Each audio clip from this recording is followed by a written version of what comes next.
Welcome everybody back to Boost in Motion, guys. And today I want to talk about it. I want to talk to you guys about the second generation AMG GT. Guys, let's go. Let's jump right into it. First thing, shout out to my whole Boost in Motion family. I know you guys already hit the like button. Thank you guys for your support. And if you're new to the Boost in Motion family, well, I am Boost, and I am a car enthusiast, Infinity enthusiast, Mercedes enthusiast, because I am a current owner of a Mercedes E63S W213 and was a former owner of a W205 C63. And both of these vehicles had that beautiful twin turbo V8.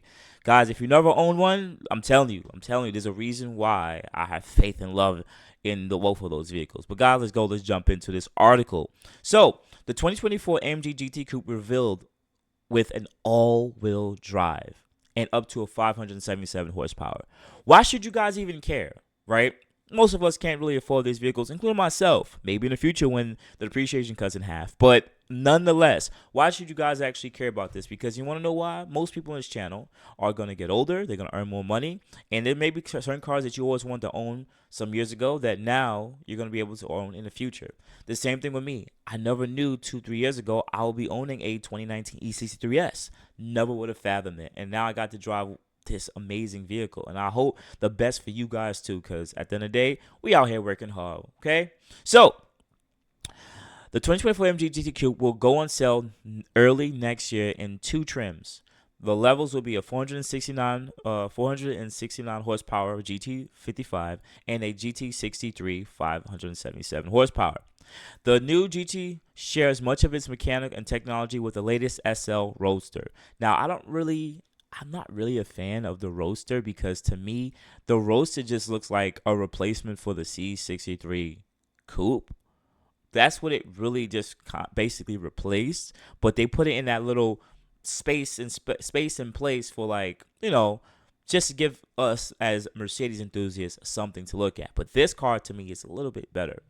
So over the years, the two-door AMG sports car from the SLS going to first, the Generation GT, and even Benz branded SLR McLaren before them, all have mixed flamboyance and performance and hedonistic degrees. But the company's go fast wizards seem to have taken a broader approach with the newly redesigned 2024 GT Coupe. Okay, cool. Better looks, improved aerodynamics. Okay, elegant. I'm not going to get deep into the specs and everything because I'm going to keep this stuff surface level for you guys. Let's just go run through it.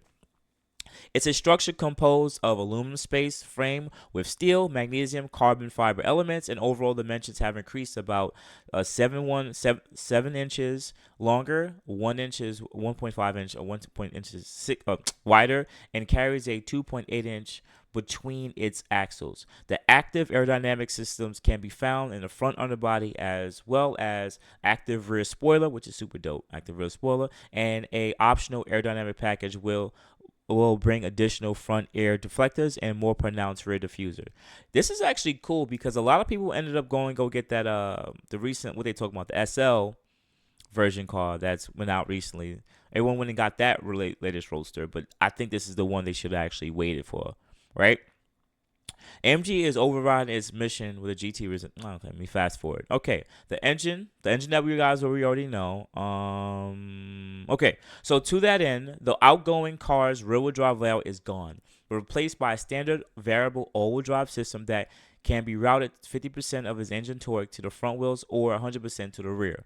The engine that is familiar, the twin turbo V8 4-liter, which pumps out about 469 horsepower, right? In the GT5 model and 577 horsepower in the GT63 model.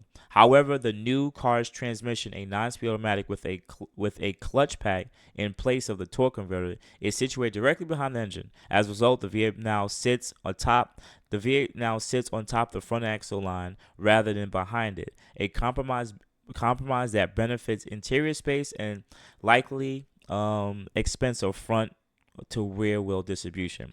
Now, let me just quickly say what the fuck that really means. Sorry for cursing on video, but it's the honest truth. Now the car's gonna feel a lot different, guys. It was a rear-wheel drive coupe that they basically used on the actual track. That's why people like the GT coupe. Like, if you look at the design of it, it's beautiful. The engine sits behind the front axle, which is better. Now it's gonna sit more to the front. Most vehicles where the engine sits more past the front axle, usually it definitely affects the driving dynamics of the car. I guess they're doing that because of the all-wheel drive system.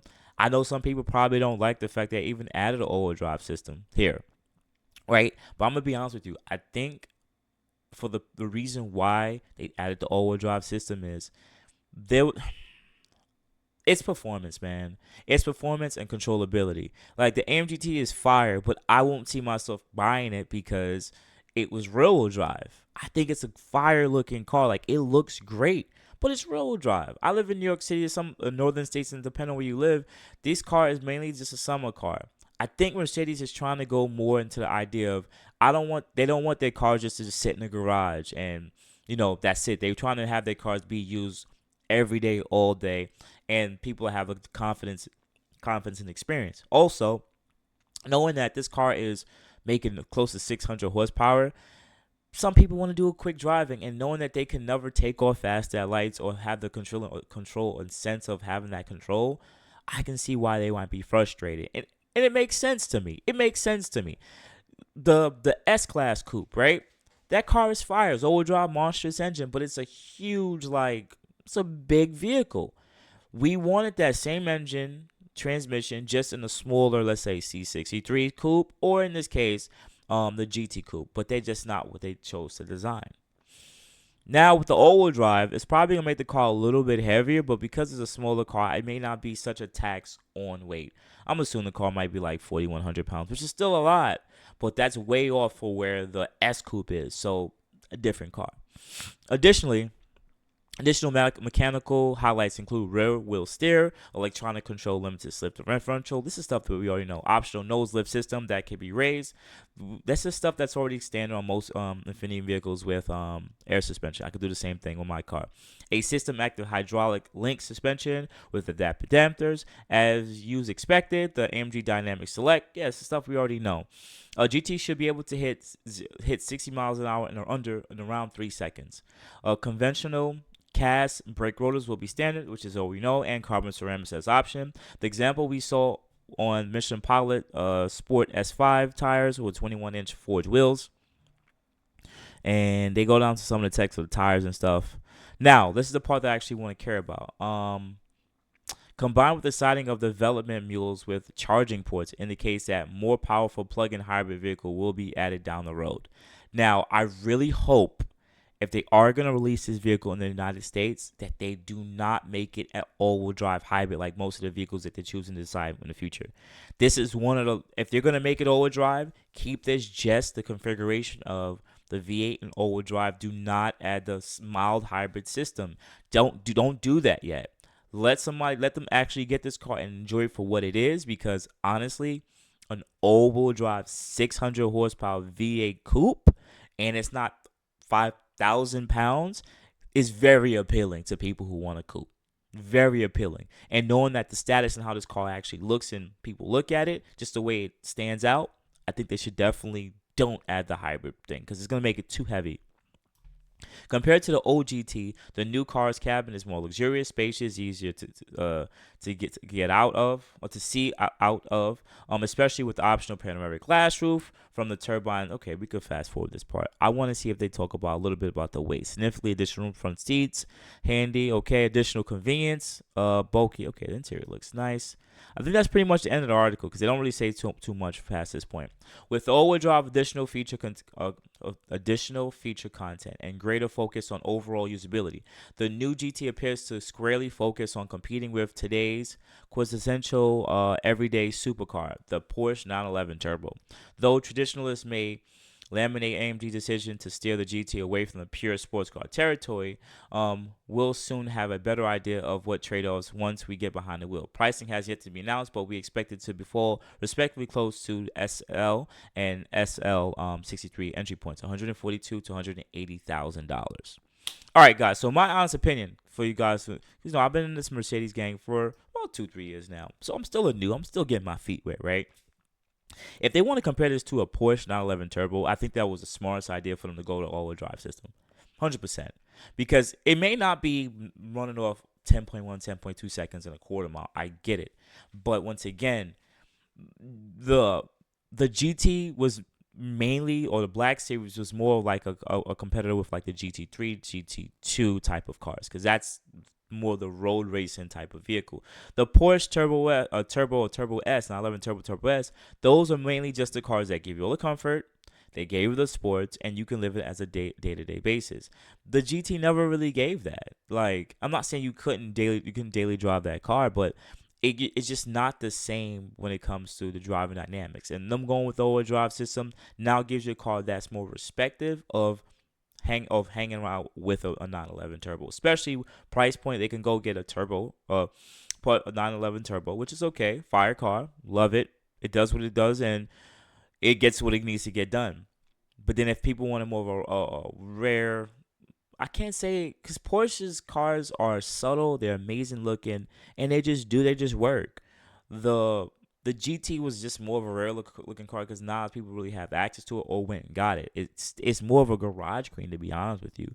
And I think once again the all-wheel drive system is going to give it the ability and the control. And if they put more emphasis on the interior space and interior cabin like they're speaking about, now the car can be more of a vehicle that you feel more comfortable sitting in if you're headed to work from your A to B job or whatever it may be. No, I say job or career. And if you do live in some of the northern states or in a colder climate, you'll feel comfortable still driving it in the snow.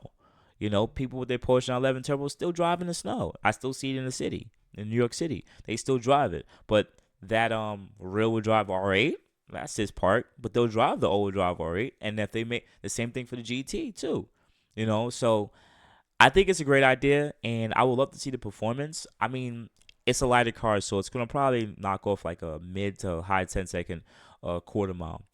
Now the only confusing part to me, in my opinion, from being in the performance side a little bit too, the difference between the 55 and the 63, I want to say will be a tune, but I don't know yet. And the reason being I'm saying that is because there still is, I believe still now, there's still two different M177 motors. So there's the one with a higher compression ratio and a lower compression ratio, right? So my E63S has the lower compression motor, right? It has a slightly lower compression, and it has dual port. Oh god, I don't want to say that the turbo I don't want to say the wrong turbo information, but the way that the turbos are designed, it's completely different than the 400 than my C63. Pretty much, they're designed the way that the E63, it spools up the turbos a lot faster because of how the exhaust manifolds are designed and the turbos designed, right? Compared to the C63, which did not have that design at all, and it had a higher compression motor. So essentially the E63 motor is that much more better, just slightly more better because of the pistons and the compression ratio compared to the C63. Now I still see the 469 horsepower version here. I don't see why Mercedes will still be making two different motors. Maybe there's a tune, but honestly, I can see them literally just swapping the motors out. Like they'll give the 469 horsepower version here. You get these turbos, and the ones with that's close to 600 horsepower, they'll get these turbos and this exhaust manifold with this motor. I don't know, but hopefully Mercedes might have just changed that over time. I don't know, but if they have, it'll be a smart ass idea. You know, make it a lot easier. But outside of that, guys, that was just me quickly talking, give my quick rant about the new GT63. And can I afford that stuff now? No, it's $180 some $1,000. But in about 5-6 years, can I? Yeah, hell yeah. Hell yeah. It's gonna be like 67, probably like 70 grand, 80 grand in about 3-4 years. So, you know, just wait your time and wait till about $100,000 get cut off the MSRP. All right. So outside that, guys, you guys have a good morning, good afternoon, good night. Thank you for always banging with your boy Boost. I really appreciate you guys for all your support. And otherwise than that, guys, I appreciate it. You guys have a good day. Thank you. Thank you.